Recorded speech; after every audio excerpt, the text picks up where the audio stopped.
नमस्कार, रफ्तार के एक और शो में आपका स्वागत है। मैं हूं ताबिश हुसैन और हर बार की तरह इस बार भी आपके लिए बहुत कुछ खास है आज के शो में। सबसे पहले हेडलाइंस देखिए और फिर मिलते हैं सिविक के रोड टेस्ट पर। होंडा सिविक देखने में तो शानदार है, लेकिन परफॉर्मेंस कैसी है ये जानेंगे नई सिविक के रोड टेस्ट में। अवान ने अपनी 0 सीरीज में लॉन्च की है नई इलेक्ट्रिक बाइक ट्रेंड ई। जानेंगे इसकी कीमत और ताकत के बारे में। एंट्री लेवल बाइक में टीवीएस की रेडियन कैसी है, क्या अपनी जगह बना पाएगी? कीमत से लेकर माइलेज तक रेडियन की परफॉर्मेंस रिपोर्ट।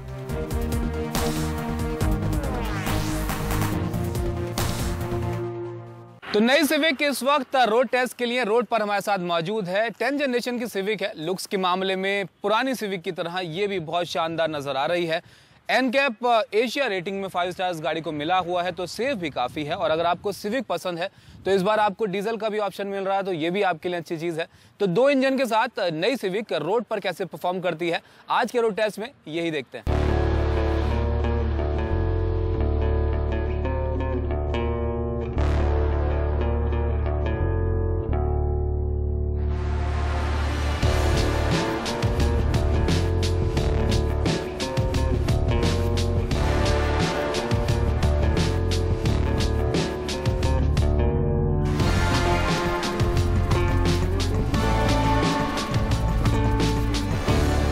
लुक सिविक की हमेशा से खासियत रही है, इससे पहले वाले मॉडल में भी और इसमें भी उसको कंटिन्यू किया है होंडा ने। ये जो बोनट पे कर्व्स आप देख रहे हैं, बिल्कुल शार्प विजिबल लाइंस यहाँ पर दी गई हैं और ये बहुत खूबसूरत लग रहे हैं। फ्रंट में आप आएंगे तो इसकी जो हेडलाइट्स हैं पूरी तरह से एलईडी का इस्तेमाल इस हेडलाइट के अंदर किया गया है। और ये जो क्रोम है ये आगे के इस हिस्से से शुरू होकर उस हिस्से तक जाता है, जो कि बहुत शानदार लग रहा है। बीच में ये ब्लैक फिनिश इसमें दी गई है जो इसको कॉम्प्लीमेंट करती है बिल्कुल।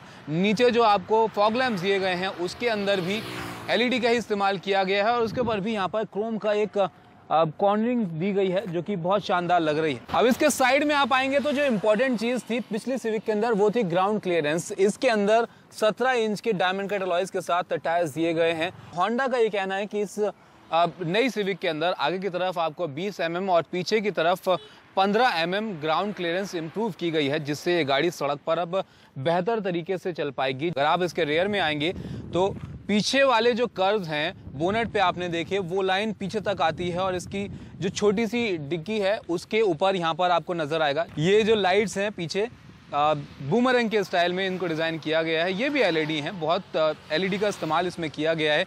यहाँ पर अगर आप आएंगे मैं आपको दिखाना चाहूँगा, इसमें कैमरा दिया गया है जिसमें आपको रिवर्स पार्किंग के लिए मल्टी एंगल व्यू पीछे की तरफ से मिलेगा।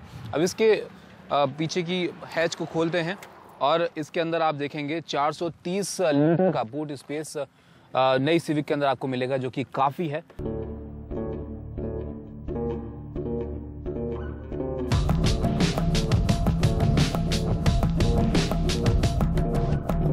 तो लुक्स के मामले में जितनी खूबसूरत ये गाड़ी बाहर से नजर आती है उतनी ही खूबसूरत आपको ये अंदर से भी लगेगी।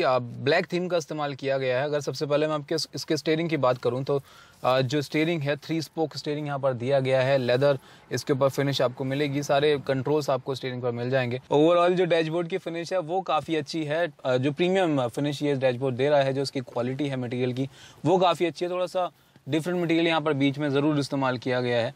अगर स्पेसेस की हम बात करें तो जो आर्म रेस्ट है उसके नीचे आपको यहाँ पर काफ़ी सारा स्पेस मिल जाता है। इसके अंदर आपको एक चार्जिंग सॉकेट भी यहाँ पर दिया गया है। कप होल्डर्स इधर आपको मिल जाएंगे। थोड़ा सा स्पेस गियर लीवर के ऊपर भी यहाँ पर है, जहाँ पर आप अपना फ़ोन वगैरह रख सकते हैं। अगर हम इसके डिस्प्ले की बात करें तो 7 इंच का ये डिस्प्ले आपको मिलेगा। इसके अंदर आपको Android auto, Apple car play जैसे फीचर्स तमाम मिल जाएंगे। और इसके नीचे जो आप यहाँ पर ये क्लाइमेट कंट्रोल देख रहे हैं, ये 2 जोन AC इसके अंदर दिया गया है। और एक और चीज़ जो इसमें थोड़ी सी आपको अलग लगेगी, वो जो फ़ोन कनेक्शन के सॉकेट्स हैं वो यहाँ पर दिए गए हैं, जिस पर आपको पहुँचने के लिए थोड़ी सी मेहनत करनी पड़ेगी। इसके रेयर सीट के बारे में बताऊँ आपको, काफ़ी अच्छा फील आपको यहाँ पर होगा जब आप बैठेंगे। तो कुशनिंग काफ़ी अच्छी है। नीचे स्पेस है तो आप अपने पैर को यहाँ पर फैला सकते हैं। हालांकि लेग रूम अच्छा खासा है, उसकी ज़रूरत आपको पड़ेगी नहीं।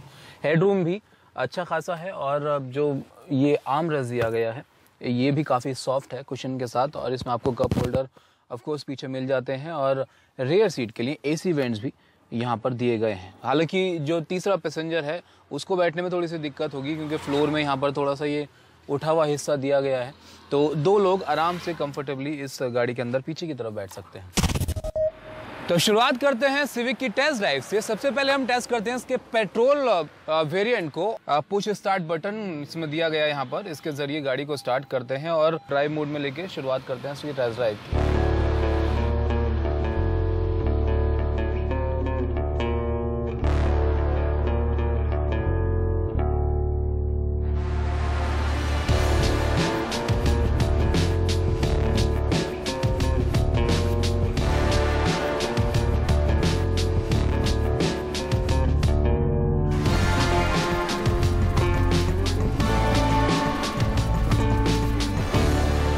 तो इस गाड़ी को सेफ्टी के लिहाज से भी काफ़ी सारे फीचर्स इसमें दिए गए हैं। आपको ABS मिल जाता है, 6 एयरबैग्स इसके अंदर दिए गए हैं, EBD मिलता है, हिल स्टार्ट असिस्ट का फीचर आपको मिल जाता है, क्रूज कंट्रोल आपको मिलता है जो कि आपको यहाँ पर उसके जो कंट्रोल्स हैं वो आपको स्टीयरिंग पर दिए गए हैं ताकि आप आसानी से उसको एक्सेस कर पाएँ। इसके ट्रांसमिशन की हम बात करें तो जो इसके अंदर ट्रांसमिशन दिया गया है वो CVT ट्रांसमिशन है। 1.8 लीटर का पेट्रोल इंजन हम इस वक्त चला रहे हैं, ऑटोमेटिक में ये आता है। ये जो ट्रांसमिशन है ख़ास तौर पर बहुत ही स्मूथ आपको ये पिकअप देता है और वैसे ही कुछ एहसास आपको इस नई सिविक के अंदर भी होगा। हालांकि पावर के मामले में अच्छी खासी पावर है, 141 bhp की पावर ही जनरेट करता है और तकरीबन 174 Nm का टॉर्क ये गाड़ी जनरेट करती है।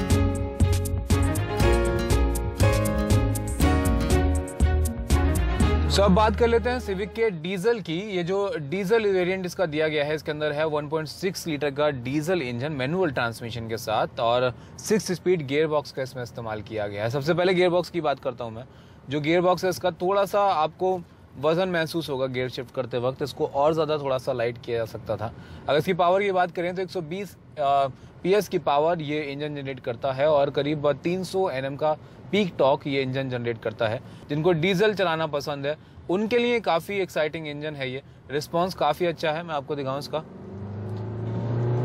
हालांकि थोड़ी सी साउंड आपको महसूस होगी क्योंकि डीजल है और पेट्रोल ज़्यादा रिफाइन होते हैं तो वो फ़र्क आपको ज़रूर यहाँ पर महसूस होगा, लेकिन पावर के मामले में काफ़ी अच्छी पावर ये सिविक मैनुअल डिलीवर करती है। बाकी फीचर्स दोनों ही गाड़ियों में बराबर ही है, कोई ज़्यादा फ़र्क नहीं है। मैक्सिमम जो एवरेज ये गाड़ी क्लेम कर रही है ARAI टेस्टेड कंडीशंस में वो करीब 26.5 किलोमीटर का एवरेज है 1 लीटर में। तो जो सिविक को पसंद करते हैं उनको ये चीज़ तो पसंद आएगी ही, लेकिन एक शर्त के साथ कि डीजल में सिर्फ मैनुअल ट्रांसमिशन मिलेगा और पेट्रोल में सिर्फ ऑटोमेटिक ट्रांसमिशन मिलेगा। अब डीजल मैनुअल और पेट्रोल ऑटोमेटिक का कॉम्बिनेशन क्या आपको पसंद आएगा? आने वाले वक्त में ज़रूर और ऑप्शन मिल पाएंगे, लेकिन अभी तो इन दोनों में से ही आपको एक चीज़ चूज़ करनी पड़ेगी।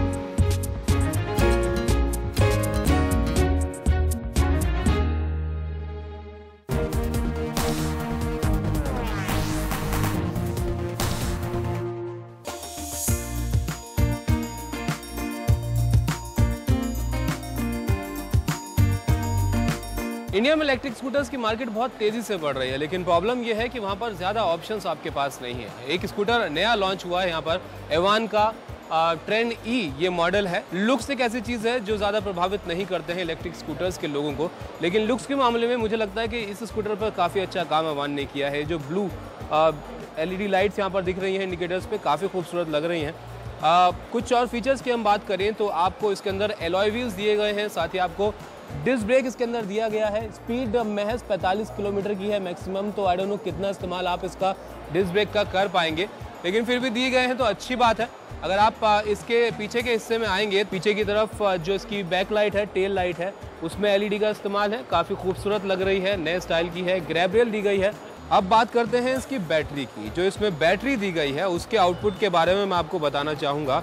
ये है 48 वोल्ट की बैटरी, 800 वॉट की मोटर इसमें दी गई है और सिंगल बैटरी अगर आप लेंगे तो वो चार्ज होने में लेती है 3 से 4 घंटे का वक्त, और अगर 2 बैटरी के साथ आप इस स्कूटर को लेते हैं तो वो चार्ज होने में थोड़ा सा ज़्यादा वक्त लेगी। डिटैचेबल बैटरीज हैं, आप इसको निकाल सकते हैं बैटरी को। ये दूसरे बैटरी की जगह है, यहाँ पर खाली है क्योंकि इसमें एक ही बैटरी लगी हुई है। अब बात करते हैं इसकी प्राइस के बारे में। प्राइस के मामले में थोड़ी सी महंगी है ये बाइक, 56,000 सिंगल बैटरी के साथ इसकी कीमत है और डुअल बैटरी के साथ करीब 81,000 रुपये डुअल बैटरी के साथ इस बाइक की कीमत है। ये एक शोरूम कीमत है। और एक और चीज़ जो आपको ध्यान में रखने वाली है कि इसके अंदर जो बैटरी इस्तेमाल की गई है, 2 साल की वारंटी एवॉन आपको देते हैं नई बाइक के साथ। लेकिन अगर आपको नई बैटरी की ज़रूरत पड़ेगी तो उसकी जो मार्केट वैल्यू है तकरीबन 30,000 के आसपास है। इसकी अगर रनिंग की बात करें तो 45 किलोमीटर पर आवर की इसकी स्पीड है मैक्सिमम। और अगर हम इसके डिस्टेंस की बात करेंगे, कितना डिस्टेंस ये कवर कर लेती है, तो सिंगल बैटरी में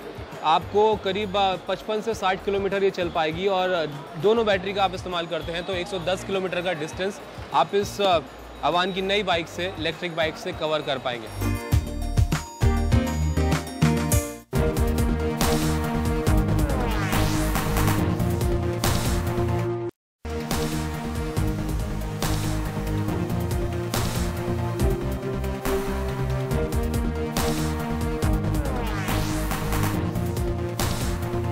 नमस्कार। ब्रेक के बाद एक बार फिर से रफ्तार में आपका स्वागत है। और रफ्तार में अब बात करेंगे दुपहिया वाहन की कम्यूटर सेगमेंट में आई एक नई मोटरसाइकिल टीवीएस रेडियन की।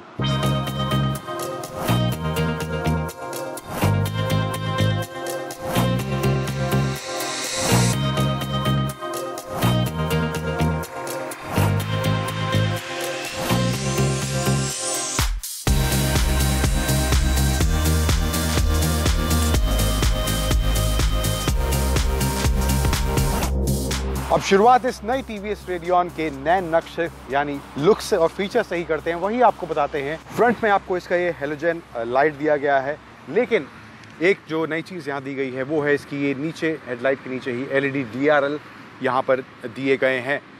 और चारों तरफ आप देखेंगे इसकी हेडलाइट के क्रोम का इस्तेमाल भी किया गया है। इधर आपको इसकी टेलीस्कोपिक सस्पेंशन दिया हुआ है। यहाँ पर आपको इसके एलॉय व्हील्स और 18 इंच के टायर्स आगे पीछे दोनों जगह दिए गए हैं। इधर आपको ये शैम्पेन गोल्ड टच इसके इंजन में यहाँ पर दिया गया है और टीवीएस की बोल्ड बैजिंग आपको इधर इसके इंजन में यहाँ पर दी गई है।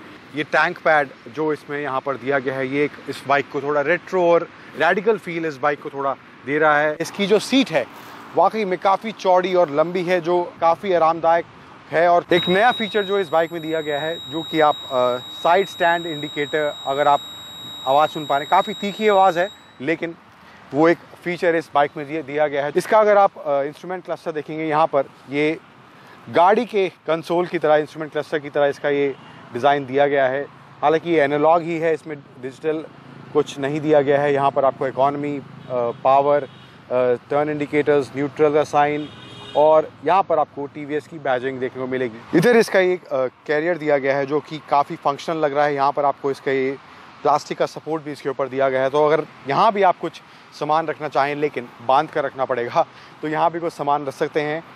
फिर इसके सीट के बगल में ये आपको एक पकड़ने की जगह, अगर पीछे कोई महिला बैठी हैं और उन्हें कुछ पकड़ने के लिए सपोर्ट चाहिए तो यहाँ पर वो पकड़ के इसको बैठ सकती हैं। और इधर उसी के साथ में यहाँ पर ये सामान रखने की कोई शॉपिंग बैग है या दूध का कंटेनर है तो वो भी आप यहाँ पे टांग सकते हैं। इधर आप आएंगे, ये USB चार्जर यहाँ पर दिया गया है। हालांकि इसमें कोई, इस रेडियन में मोबाइल कहाँ रखा जाएगा, चार्जिंग का स्लॉट दिया गया है, उसका कोई आपको सोल्यूशन नहीं है। लेकिन अगर आप जो आफ्टर मार्केट माउंट्स आते हैं वो अगर आप लेकर यहाँ लगाना चाहें तो वो चीज़ आप कर सकते हैं। फिर अब इस बाइक को 110 सीसी का इंजन दिया गया है। अब जो बाकी मोटरसाइकिलें हैं इस सेगमेंट में, उनमें 100 सीसी का इंजन आता है। तो अब चलते हैं इस बाइक की राइड पर और देखते हैं ये टीवीएस की नई रेडियन परफॉर्मेंस के मामले में अपने सेगमेंट की बाकी बाइकों के मुकाबले कैसी है।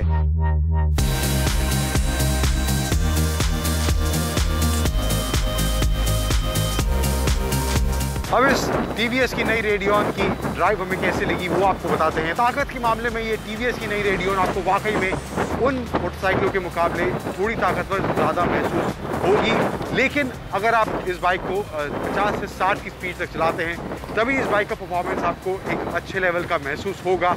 अगर आप 60 से ऊपर इस बाइक को ले जाएंगे तो आपको इस बाइक में वाइब्रेशंस भी महसूस होंगे। सस्पेंशन मैं कहूँगा इस बाइक का थोड़ा हार्ड, थोड़ा स्टिफ एंड पर ज़्यादा है। अगर थोड़ा और सॉफ्ट होता तो मुझे लगता है कि गड्ढे जिस तरह से अगर आम सड़कों में हमें देखने को मिलते हैं तो वो अच्छे से एब्जॉर्ब कर पाता। गियर के हिसाब से मुझे कोई दिक्कत महसूस नहीं हुई। गियर शिफ्ट पैटर्न इसका स्मूथ है, सटीक है। इसमें एसपीटी जो दिया गया है सिंक्रोनाइज्ड ब्रेकिंग टेक्नोलॉजी, उसके हिसाब से ब्रेकिंग भी मैं कहूँगा ऐप्ट है। अब अंत में बात करें निष्कर्ष की, तो मुझे लगता है कि टीवीएस की रेडियन की जो कीमत तकरीबन 49,000 इस बाइक की कीमत एक शोरूम रखी गई है। तो अगर आप इस बाइक की ओर जाना चाहते हैं तो टीवीएस की रेडियन इस सेगमेंट में इन फीचर्स के साथ, इस इंजन के साथ एक बेहतर विकल्प हो सकती है।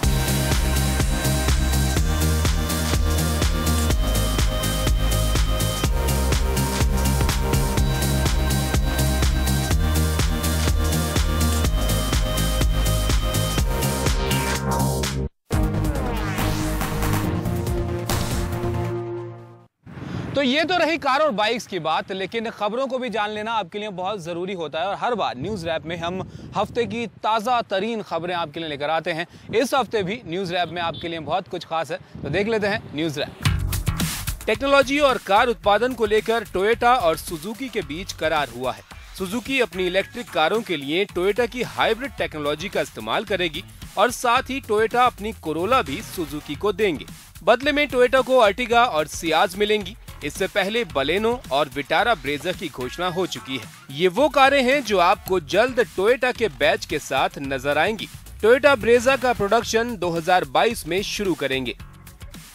मार्वल पिक्चर्स के फेमस कैरेक्टर डॉक्टर स्ट्रेंज का चेहरा रहे ब्रिटिश एक्टर बेनेडिक्ट कम्बरबैच को एमजी इंडिया ने अपना ब्रांड एम्बेसडर बनाया है।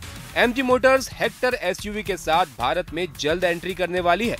हेक्टर के बाद कंपनी की योजना इलेक्ट्रिक एसयूवी भी लॉन्च करने की है। डैटसन इंडिया ने अपनी एंट्री लेवल कार रेडिगो में सेफ्टी नॉर्म्स को देखते हुए जरूरी फीचर्स शामिल किए हैं। रेडिगो के सभी वेरिएंट्स में अब एबीएस दिया गया है। इन बदलावों से कार की कीमत 7,000 रुपए बढ़ गई है। फीचर्स के अलावा कार में कोई बदलाव नहीं किया गया है।